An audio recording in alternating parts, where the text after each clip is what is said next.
दोस्तों, मध्य प्रदेश शिक्षक अध्यापक पालक और छात्रों के लिए बड़ी खबर है।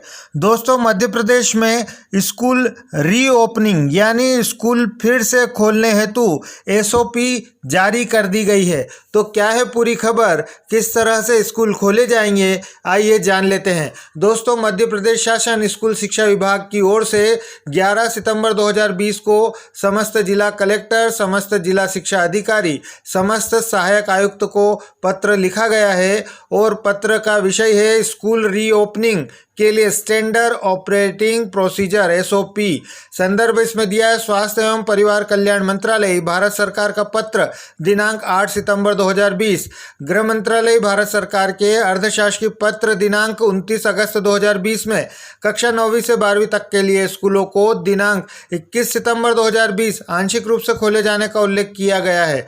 इसके लिए स्वास्थ्य एवं कल्याण मंत्रालय, भारत सरकार द्वारा दिनांक 8 सितंबर 2020 को स्टैंडर्ड ऑपरेटिंग प्रोसीजर एसओपी जारी किया गया है। स्वास्थ्य एवं परिवार कल्याण मंत्रालय, भारत सरकार द्वारा अंग्रेजी में जारी की गई एसओपी के आधार पर राज्य शासन द्वारा हिंदी में एसओपी तैयार किया गया है, जो कि शासकीय एवं निजी दोनों विद्यालयों पर लागू होगा। शासकीय विद्यालयों के लिए इसके अतिरिक्त भी निर्देश पृथक से जारी किए जाएंगे।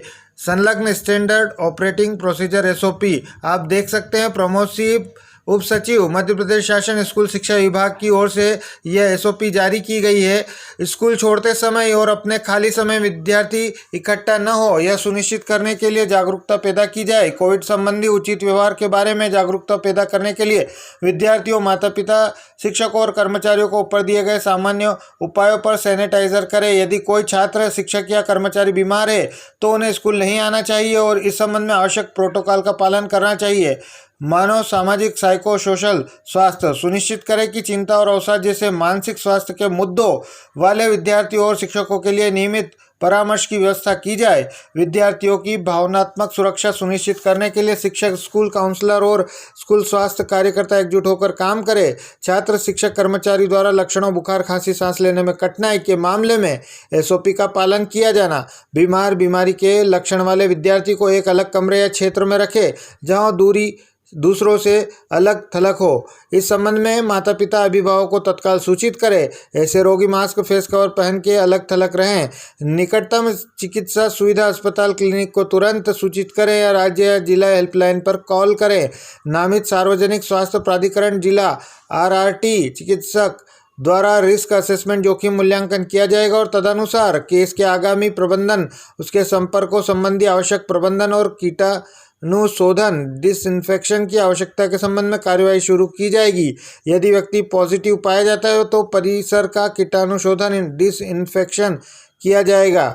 9वीं से 12वीं कक्षा के विद्यार्थियों को स्वैच्छिक आधार पर उनके शिक्षकों से मार्गदर्शन प्राप्त करने के लिए स्कूलों को आंशिक रूप से फिर से खोलने के लिए कोविड-19 के संदर्भ में स्टैंडर्ड ऑपरेटिंग प्रोसीजर एसओपी पृष्ठभूमि में भारत सरकार द्वारा गतिविधियों की चरणवार अनलॉकिंग की जा रही है। इसी संदर्भ में स्वैच्छिक आधार पर कक्षा 9वीं से 12वीं के विद्यार्थियों के लिए अपने शिक्षकों से मार्गदर्शन प्राप्त करने हेतु स्कूलों में गतिविधियों को आंशिक रूप से पुनः प्रारंभ करने की अनुमति 21 सितंबर 2020 से दी जाएगी।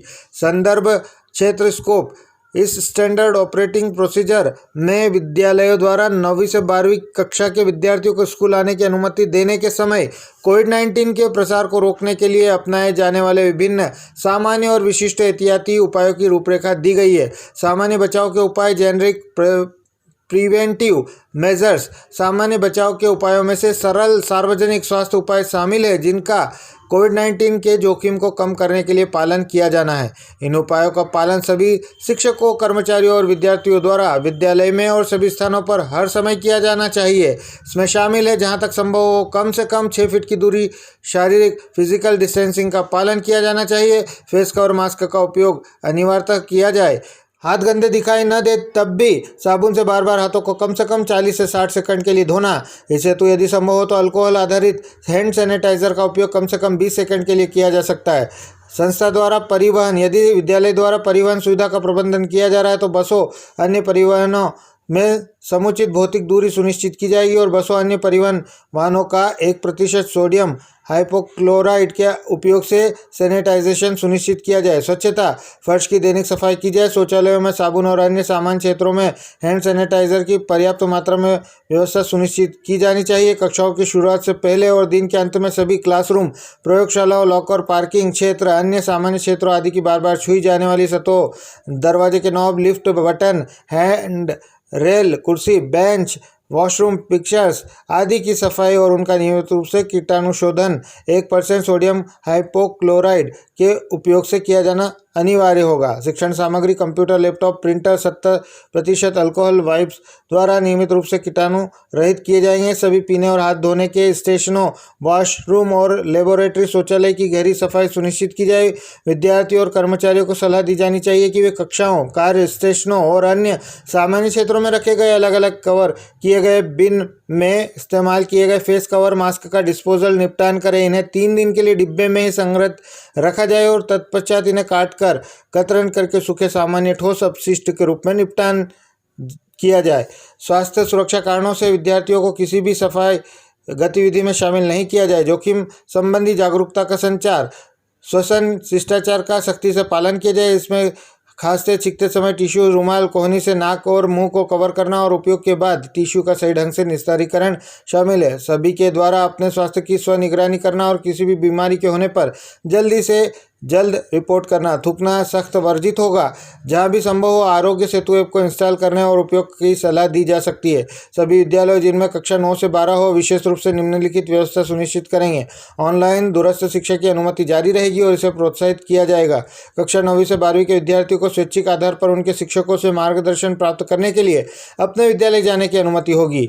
ऐसा उनके माता पिता, अभिभावकों की लिखित सहमति के आधार पर हो सकेगा। इस तरह से विद्यार्थियों का विद्यालय आना तथा उनके और शिक्षक के बीच परस्पर संवाद, डिस्ट्रैक्शन छोटे छोटे समूह में पर्याप्त समय के अंतराल से स्टैंडर्ड ढंग से आयोजित किया जाना चाहिए। विद्यालय खोलने के पहले स्कूल को फिर से खोलने की योजना बनाना। केवल कंटेनमेंट जोन के बाहर के विद्यालय खोलने की अनुमति होगी। इसके अलावा कंटेनमेंट जोन में निवासरत विद्यार्थियों, शिक्षकों और कर्मचारियों को स्कूल में उपस्थित होने की अनुमति नहीं दी जाएगी। विद्यार्थियों, शिक्षकों और कर्मचारियों को सलाह भी दी जाएगी कि कंटेनमेंट जोन क्षेत्र में न जाए। गतिविधियों को फिर से शुरू करने के पहले सभी शिक्षण, डेमोन्स्ट्रेशन संबंधी कार्य क्षेत्र, प्रयोगशाला और अन्य सामान्य उपयोग वाले क्षेत्रों को 1% सोडियम हाइपोक्लोराइड, कुर्सी और डेस्क आदि के बीच 6 फीट की दूरी सुनिश्चित करते हुए बैठने की व्यवस्था सुनिश्चित की जाएगी। मार्गदर्शन गतिविधियों के दौरान स्टैगरिंग की जाएगी। इस हेतु कक्षा में पर्याप्त भौतिक दूरी बनाए रख पाने और कक्षा कीटाणुशोधन, डिसइंफेक्शन को ध्यान में रखते हुए विद्यार्थियों, शिक्षकों को अलग अलग टाइम स्लॉट तय किए जाएंगे। शिक्षक यह सुनिश्चित करें कि मार्गदर्शन गतिविधि के संचालन के दौरान में स्वयं और छात्र मास्क पहने रहेंगे। विद्यार्थियों के बीच नोटबुक, पेन, पेंसिल, इरेजर, पानी की बोतल आदि जैसी वस्तुओं को साझा करने की अनुमति नहीं दी जानी चाहिए। कार्यशालाओं, प्रयोगशालाओं में कौशल आधारित प्रशिक्षण का संचालन। प्रयोगशालाओं में प्रायोगिक गतिविधियों के लिए प्रत्येक कालखंड में अधिकतम विद्यार्थियों द्वारा रीडिजाइन स्थान और रीशेड्यूल के आधार पर नियत की जा सकती है। सुनिश्चित किया जाएगा कि उपकरणों को कीटाणु रहित किया जाए। विशेष रूप से अक्सर छुई जाने वाली सतहों को प्रत्येक उपयोग के पहले और बाद में कीटाणु रहित किया गया है। उपकरण वर्क स्टेशन पर काम करने के लिए प्रति व्यक्ति 4 वर्ग मीटर का फर्श क्षेत्र सुनिश्चित करें कि प्रत्येक व्यक्ति प्रशिक्षण उपकरण का उपयोग करने से पहले और बाद में अपने हाथों को साफ करे। इसके लिए वर्क स्टेशन, सिमुलेशन लैब आदि में हैंड सैनिटाइजर प्रदान किया जाना चाहिए। सामान्य क्षेत्र में गतिविधियां, पुस्तकालय, मेस, कैंटीन, कॉमन रूम, व्यायामशाला आदि उपरोक्त स्थानों पर भी 6 फीट की शारीरिक दूरी बनाए रखी जाए। आम क्षेत्रों का उपयोग करने वाले व्यक्ति हर समय मास्क, फेस कवर का उपयोग करें। कैफेटेरिया, मेस की सुविधा यदि कोई परिसर के भीतर है तो बंद रहेगी। सॉल्यूशन से साफ किया जाएगा। इस सफाई के दौरान बार बार छुई जाने वाले सतहों की सफाई पर विशेष ध्यान दिया जाएगा। जिन स्कूलों में क्वारंटाइन केंद्रों के रूप में इस्तेमाल किया गया उन्हें आंशिक कामकाज शुरू करने से पहले ठीक ढंग से सैनिटाइज और भली भांति साफ किया जाएगा। इस हेतु स्वास्थ्य और परिवार कल्याण मंत्रालय, भारत सरकार द्वारा कार्यालयों सहित आम सार्वजनिक स्थानों के कीटाणुशोधन के संबंध में जारी दिशा निर्देशों का पालन किया जा सकता है, जो निम्नलिखित लिंक पर उपलब्ध है। विद्यालय हेतु शिक्षण और गैर शिक्षण कर्मचारियों के कुल स्वीकृत पदों के 50% शिक्षण और गैर शिक्षण कर्मचारियों को ऑनलाइन शिक्षण, टेली काउंसलिंग और संबंधित कार्यों के लिए विद्यालय बुलाया जा सकेगा। कक्षा 9वीं से 12वीं तक के विद्यार्थियों के पास दूर शिक्षा वर्चुअल कक्षाओं में भाग लेने या माता पिता अभिभावक की अनुमति से स्वैच्छिक आधार पर भौतिक रूप से विद्यालय में उपस्थित होकर अपने शिक्षकों से मार्गदर्शन प्राप्त कर सकने के विकल्प होंगे। स्कूल प्रशासन द्वारा बायोमेट्रिक उपस्थिति के बजाय संपर्क रहित उपस्थिति के लिए वैकल्पिक व्यवस्था की जाएगी। शिक्षक और सभी विद्यार्थी एक दूसरे से हर समय 6 फीट की शारीरिक दूरी बनाए रखेंगे। इसके अनुसार गतिविधियों और बैठने की योजना तय की जाएगी। साबुन की व्यवस्था के साथ साथ हाथ धोने की सुविधा सुनिश्चित की जाएगी। परिसर के अंदर और बाहर कतार प्रबंधन सुनिश्चित करने के लिए 6 फीट के अंतर पर विशिष्ट चिन्हों को फर्श पर बनाया जा सकेगा। इसी प्रकार स्टाफ रूम, कार्यालय क्षेत्र, रिसेप्शन सहित लाइब्रेरी, मेस, कैफेटेरिया और अन्य स्थानों पर भी शारीरिक दूरी बनाए रखी जाएगी। शिक्षक विद्यार्थियों का परस्पर संवाद मौसम को ध्यान में रखते हुए बाहरी स्थानों का उपयोग करते हुए संचालित किया जा सकता है। ऐसा करते समय विद्यार्थियों की सुरक्षा और शारीरिक दूरी के प्रोटोकॉल का ध्यान रखा जाएगा। असेंबलियों, खेल और ऐसी गतिविधियाँ समारोह जिनमें भीड़ इकट्ठा हो सकती है सख्ती से निषिद्ध रहेंगे। थर्मल गन, अल्कोहल वाइप्स या 1% हाइपोक्लोराइड के घोल और डिस्पोजल पेपर टॉवल, साबुन, कोविड पर आईसीसी सामग्री की पर्याप्त आपूर्ति की जाए। रोगग्रस्त व्यक्ति के ऑक्सीजन संतृप्ति स्तर की जांच के लिए पल्स ऑक्सीमीटर की व्यवस्था की जानी चाहिए। पर्याप्त रूप से कवर किए गए कवरयुक्त डस्टबिन और कचरा डिब्बे की उपलब्धता सुनिश्चित की जाए। उपयोग किए गए व्यक्तिगत सुरक्षा आइटम और सामान्य कचरे के उचित निपटान के लिए CPCB दिशा निर्देशों के अनुसार प्रावधान किया जाए जो निम्नलिखित लिंक पर उपलब्ध है। हाउसकीपिंग और सफाई कर्मचारी को अपशिष्ट प्रबंधन और निपटान के मापदंडों के बारे में सुनिश्चित और प्रशिक्षित किया जाना चाहिए।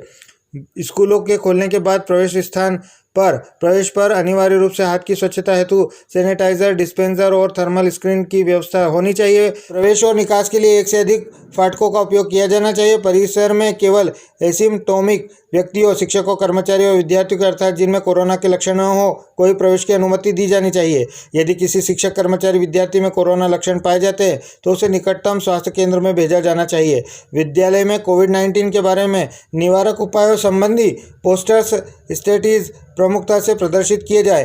पार्किंग स्थल, गलियारों और लिफ्ट में भौतिक दूरी मापदंडों का पालन सुनिश्चित, उचित भीड़ प्रबंधन किया जाए।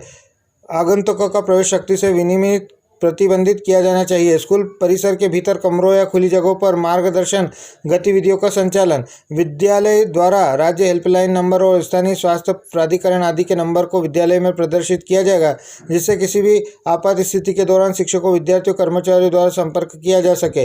एयर कंडीशनिंग, वेंटिलेशन के लिए CPWD के दिशा निर्देशों का पालन किया जाएगा, जो इस बात पर जोर देता है कि सभी एयर कंडीशनिंग उपकरणों की तापमान सेटिंग 24 से 30 डिग्री सेल्सियस की सीमा में होनी चाहिए। सापेक्ष आर्द्रता 40 से 70% होनी चाहिए। ताज़ी हवा जितनी अधिक संभव हो उतनी ग्रहण हो सके और क्रॉस वेंटिलेशन पर्याप्त होना चाहिए। शारीरिक दूरी और नियमित कीटाणुशोधन के नियमित पालन होने पर विद्यार्थियों के लॉकर उपयोग में बने रहेंगे। जिम्नेशियम के संबंध में स्वास्थ्य और परिवार कल्याण मंत्रालय, भारत सरकार के दिशा निर्देशों का पालन किया जाएगा, जो निम्नलिखित लिंक पर उपलब्ध है। स्विमिंग पूल जहां भी लागू हो बंद रहेगा। गतिविधि की योजना और निर्धारण सभी कर्मचारी जो जोखिम पर है, यानी अधिक उम्र वाले कर्मचारी, गर्भवती कर्मचारी और कर्मचारी जिन्हें खराब स्वास्थ्य की स्थिति को ध्यान में रखते हुए अतिरिक्त सावधानी बरतने को कहा गया हो, उन्हें विद्यार्थियों के साथ सीधे संपर्क में आने की आवश्यकता वाले किसी भी फ्रंटलाइन काम में नहीं लगा जाना चाहिए। पहले दिन ऑनलाइन बातचीत या मार्गदर्शन सत्र के दौरान सभी कर्मचारियों और विद्यार्थियों द्वारा IGOT ऑनलाइन मॉड्यूल प्रशिक्षण पाठ्यक्रम कोविड पर बुनियादी जागरूकता का प्रशिक्षण लिया जा सकता है, जो निम्नलिखित लिंक पर उपलब्ध है। आपूर्ति की उपलब्धता और प्रबंधन व्यक्तिगत सुरक्षा वस्तुओं, सामग्रियों जैसे face cover, mask, visors, hand sanitiser आदि का उचित बैकअप शिक्षकों और कर्मचारियों को प्रबंधन द्वारा उपलब्ध कराया जाएगा।